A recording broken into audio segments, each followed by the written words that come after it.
अशोक कुमार का कराची के सनतकारों के साथ बड़ा फ्रॉड सामने आ गया। अशोक कुमार ने शेख केसर की अलाटमेंट 26.5 एकड़ प्लाट नंबर 37 साइट वालों से मिली भगत करके 10 एकड़ खुद के और 10 एकड़ कजन खूबोमल के नाम करवाया। 2012 में ये दो नंबरी की गई। असल मालिक शेख केसर कोर्ट में गया कि हमारी अलाटमेंट कैंसिल नहीं हुई तो कैसे दूसरी अलाटमेंट हुई है।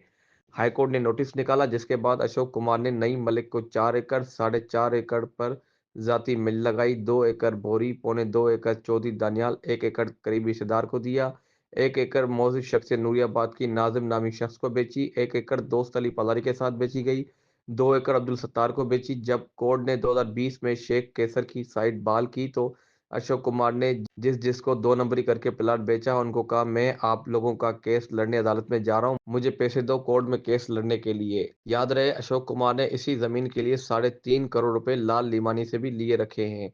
अशोक कुमार ने करोड़ों रुपए का फ्रॉड किया है। जब कोर्ट में केस गया तो अशोक कुमार ने शेख केसर को कहा, मुझे 4 एकड़ लिख कर दो और 20 करोड़ दो, मैं अदालत में लिख कर दूंगा। शेख केसर असल मालिक है और मैंने जिसको जमीन बेची है उनको पैसे मैं दूंगा।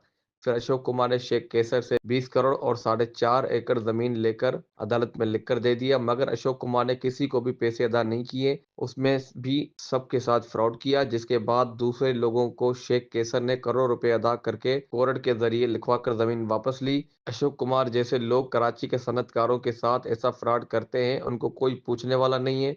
कानून नाफिज करने वाले इदारे देखें कैसे शेख केसर ने अपनी जाती जमीन हासिल करने के लिए अरबों रुपए अदा किए, सिर्फ अशोक कुमार के फ्रॉड की वजह से।